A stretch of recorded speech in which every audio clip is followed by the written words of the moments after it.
I'm posting this because I'm frustrated and discouraged. Uh-oh. After spending hundreds... They're only chomping away for 6 weeks. Oh, well, that's a relief. Yeah.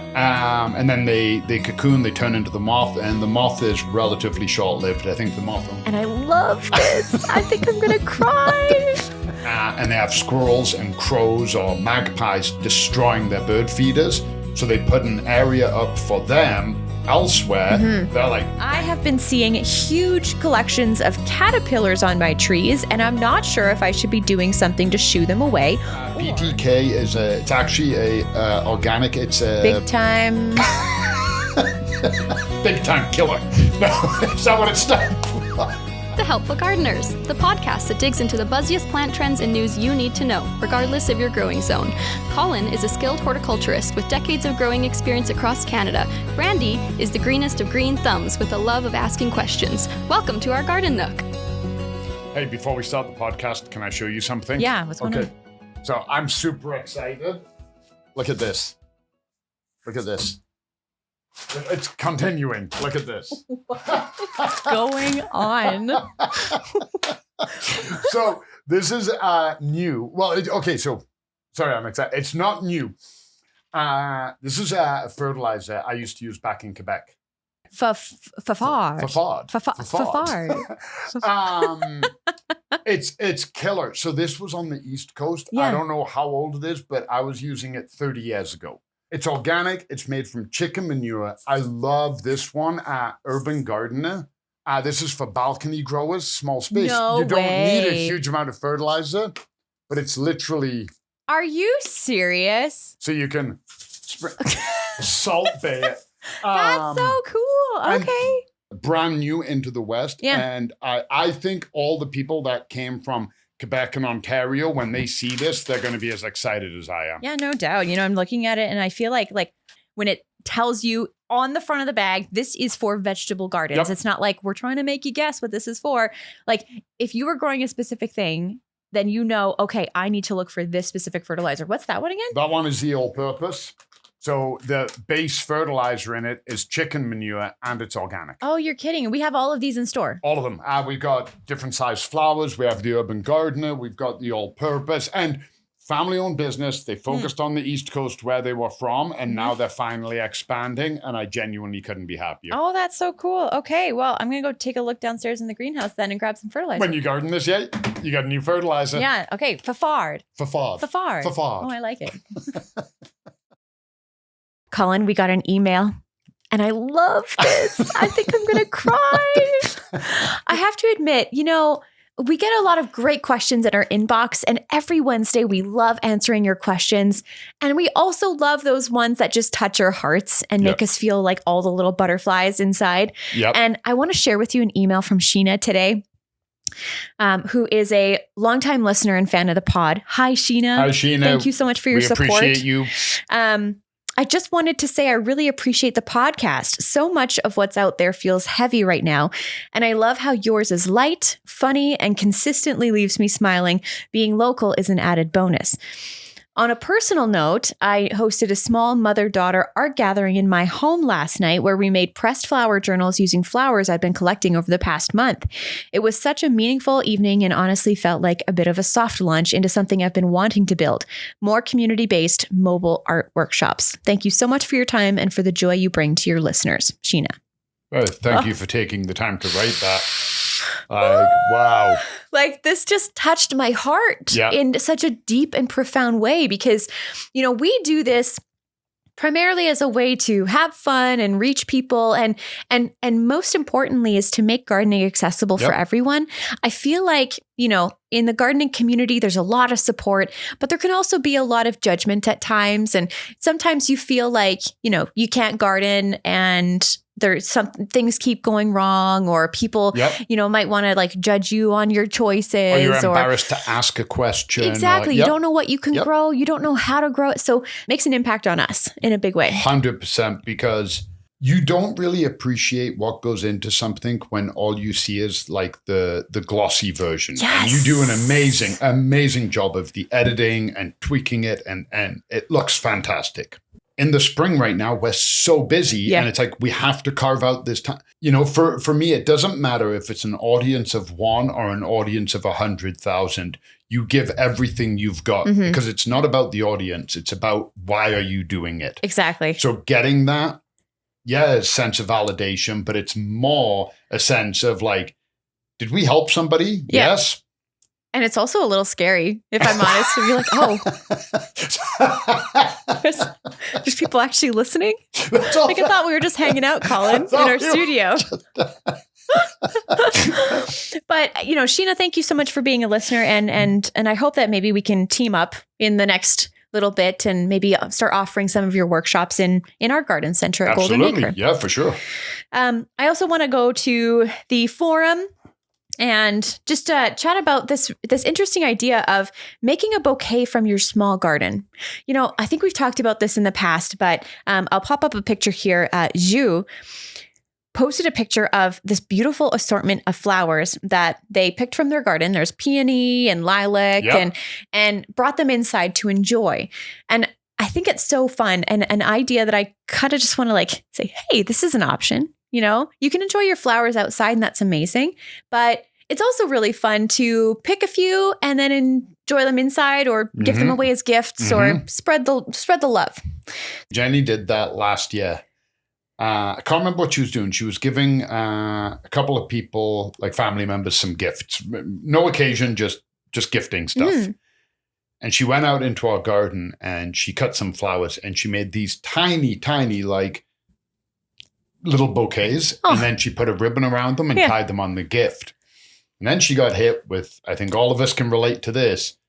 Oh, does that look cheap and nasty? And I was like, are you kidding? No. I was like, you grew these. Are you kidding? You cut them. You thought of the person when you put them together. And she was like, okay. And you kind of, you know, there's always that thing in the back of your mind where you're like, okay, yeah, my husband's just being nice. But I meant what I said. And she gave it. And everybody commented on the bouquet more so than the gift. So there's a little lesson and great timing. There's still tons of time in the season to try it, right? Yep. The next one by Claudette. I'm posting this because I'm frustrated and discouraged. After spending hundreds on plants and flowers and many, many hours prepping, planting our garden beds and pots, almost all of it has been damaged or destroyed by squirrels in the last few days. Yeah. Tomato plants decimated, vegetable garden, and 2 flower beds now littered with holes, and I'm sure buried peanuts. Several pots have been dug up. What the heck? I feel like there's a target on my yard. What should have been relaxing and rewarding to beautify our yard and produce our own vegetables has turned into a very frustrating waste and a lot of time and money. Ouch. What do you do? Ouch. Get a dog. Do you think that actually? Absolutely. It makes a difference. Okay. It absolutely does. So if that was me, and I have seen that happen before, physical barrier. But like for everything though, like they destroyed everything. I know. And some of them might be able to come back. I mean, feel free, please, Claudette, send me some pictures. Give me the full story. You're not targeted. I didn't mean to laugh, but when you said I feel like a target, the reason I did laugh, I know that feeling. I know that when you feel like a certain plant or a certain area or your garden as a whole, it's like, why do you keep doing this? The thing is, squirrels are opportunistic. We've talked about this. And if you stop them and they go elsewhere, which they will, and find food, they're likely not coming back because they will find another viable food source. You can try doing things like maybe put up a feeder for them. I know that sounds counterintuitive, but if you put out a feeder and provide them food and then ring the areas that you're doing with a product like Plant Skid or just use plain blood meal, just please remember blood meal is a fertilizer, you may be able to convince them that they don't want to come into this area, but there's food over here. And then slowly and surely every week, 2 weeks, move your food feeding station a foot every day until it's in your neighbor's garden. Get it. Just training them out of your yard. Someone else's. Not in my yard. Yeah. But I have heard of that to varying levels of success. The main person or people who've taught me that trick are birders, not gardeners. and they have squirrels and crows or magpies destroying their bird feeders. So they put an area up for them elsewhere. They're like, thank you, because it's a pain in the butt for them to get that. So you make it easy and they go, great, I'll take this. Now, there is no guarantee that would work. That's why I did first go with physical barrier. Yeah. But some barrier, some chicken wire, and dissuade them. Honestly, some bamboo poles, some chicken wire. It's a bit of a pain in the butt. Just make sure when you do it, I've done this. Build a barrier around something. That's amazing. Nothing's getting in, including me. Yeah, literally. So when you do it, make sure that you build a part that you can take off. Gosh. Yeah, be like, I guess I'm just enjoying the look of it. Yeah, you watch it, you're like, well, I'm not fertilizing or weeding. Or doing anything. Or harvesting. But I would also say, because obviously, you remember how last week we were like, don't teach someone how to swim when they're drowning.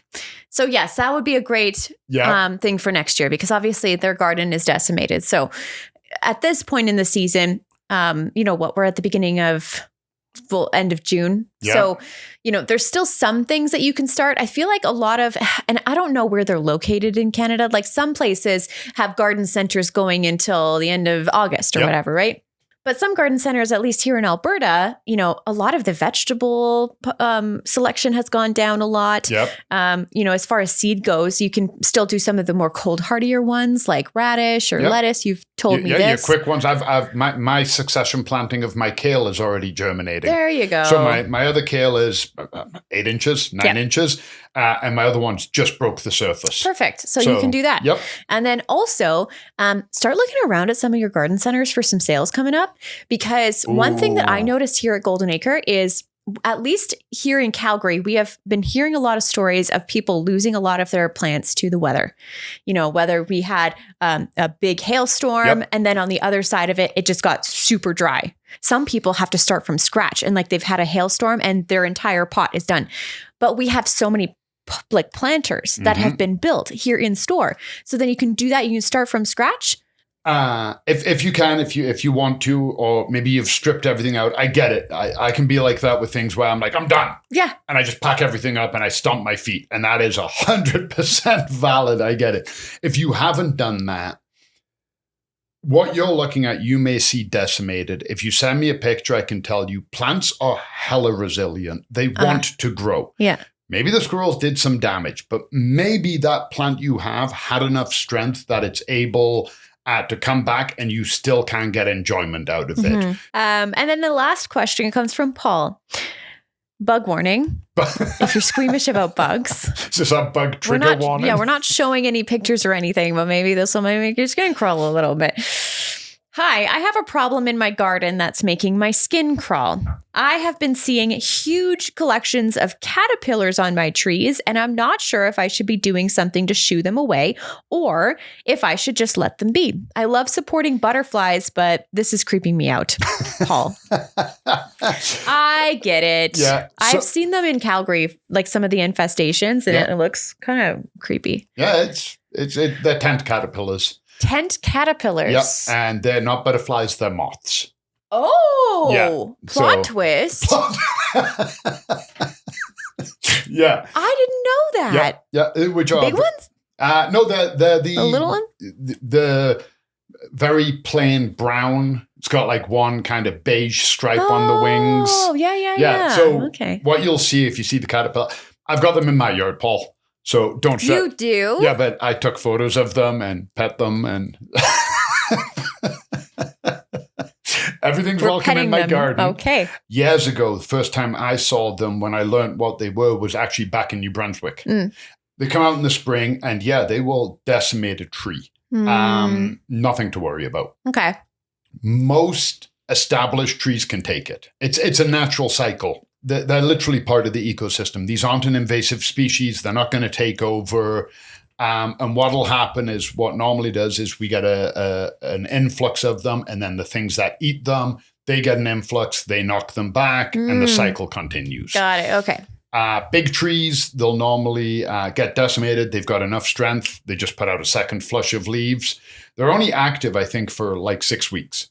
They're only chomping away for 6 weeks. Oh, well, that's a relief. Yeah. And then they cocoon, they turn into the moth, and the moth is relatively short-lived. I think the moth only lives I don't even think it's a month. What? Yeah, I think the moth lives weeks. So then will this happen again? No, so because what will happen is before the moths can breed, bats will eat them. Oh, gosh. And stuff like that. So everything, again, it's all part of a cycle. This is what's happening. Maybe that's why I haven't really seen it in my neighborhood, because we have a lot of bats. Yeah, and that's what'll happen. So if you go to somewhere like Fish Creek, you're probably going to see a lot of them. Yeah. But if you go to areas where there isn't a lot of trees, or there is a lot of bats, or what, you'll probably see less of them. And that's if you are finding them on a young tree. You planted a tree this year, last year, 2 years ago. Trounce, soap and water. You can physically remove them. I know that's not for everybody. You can even use BTK. So there's a number of products. BTK. Yeah. BTK it's actually a organic. It's a big time. Big time killer. No, it's not what it stands for. It's Big tent caterpillar? Nope. Okay. Bacillus thuringiensis. That's why you use the acronym. I get it. Okay. Thank you. Sorry. But thank you for calling me out on air. Well, I'm like, I don't know. I'm sure I'm not the only one wondering what BTK is. Go deeper. I'm like, Be there in a second. Bacillus thuringiensis. Okay, I believe it's pronounced. It's been a while since I've had to say that. Surprised. It will absolutely kill caterpillars. The thing I like about BTK more so than trounce, because trounce will also kill ladybirds, butterflies, bees, whatever it gets sprayed on. So if you have a tree and you're using a pressure sprayer and you're washing it down, you're going to kill everything on that tree. Where BTK will only mess up caterpillars. Now, it will mess up every caterpillar. So if you have monarch butterfly caterpillar there, it ain't going to do it any good. Or if you hit milkweed, but they can absolutely kill a young tree. Okay. Established trees, no problem. They're going to be okay for the most part. Some may not, but they probably won't be because of other underlying health conditions. Yeah. But it's nature's way. The ones that don't make it, they're being weeded out, and they're going to fall down and leave room for the others, and they're going to break down, and they're going to feed fungus, and they're going to feed the mycelium network, which in turn will boost the other trees to make them stronger for the next cycle. This is all what it is. I've got them in my garden. One of my peppers is missing a couple of leaves. It's just those bare stems. Oh, gosh. I'm like, I guess they like spicy food. Yeah, I've picked them off a couple of flowers and just tossed them into the cotoneaster. Yeah. Like, okay. Nah, they do what they do. They can be friends, garden friends. Yeah, pain in the ass, and they are kind of icky. But yeah, a little bit. Well, Paul, I hope that helps. I'm not sure what kind of tree you have, but it's either leave it for 6 weeks or save your young tree if that's the case. So let us know how it goes. There are a few ways to get a hold of us. If you want to send us a question, or if you want to send us a really sweet comment like Sheena, we'll totally take those too. There's a few ways. So you can go to goldenacre.ca/podcast and you can leave us a voice note, which we love. You can also send us an email, info@goldenacre.ca, and just put podcast in the subject line, and then it'll get to us. Yep. And then we can send you an email back and be pen pals and all the fun things. I love it. Or you can reach out over on Instagram at the Helpful Gardeners Pod. And that's a really fun way too, because we've had some folks sending us, like they'll share really cool videos that they see on Instagram to that account. And then we can talk about it on the show, or just revel in the fact, if you want to talk nerdy, like we can do that too. Nothing says love like meme sharing. Exactly. And also this time of year, we also would really love to see what your gardens are looking like. Like if you are feeling super proud, or maybe you want to just be like, oh, I lost everything. Yeah.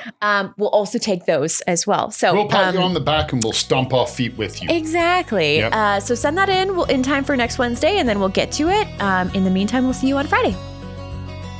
This podcast is brought to you by Golden Acre Home and Garden. Find seasonal inspiration for your home and garden in Calgary, Alberta year-round. Visit goldenacre.ca.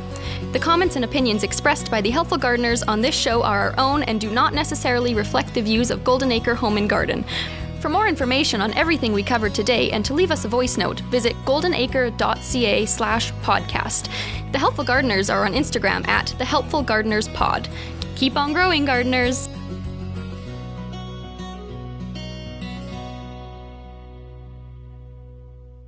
Hosting the Helpful Gardeners has been extremely helpful in my gardening journey, but I have a secret weapon that I really want to show you today, and that is the Yard Smart program, developed in partnership between the City of Calgary and the Calgary Horticultural Society. It's so great. I wish more cities across the country had something like this, because they have free online guides for different garden types. So a sun-loving garden, or a perennial garden, or a trees and shrubs garden, or a pollinator-friendly garden. And I love their free videos over on their website, and they cover different topics like gardening on a budget, or starting a garden bed from scratch, which, if you've been following the podcast this year, that has been my main garden goal. You have to go online and check it out. Head to calgary.ca/yardsmart, or you can head in-store to Golden Acre Home and Garden here in Calgary, Alberta, and pick up your free copies of their guides today. Happy planting!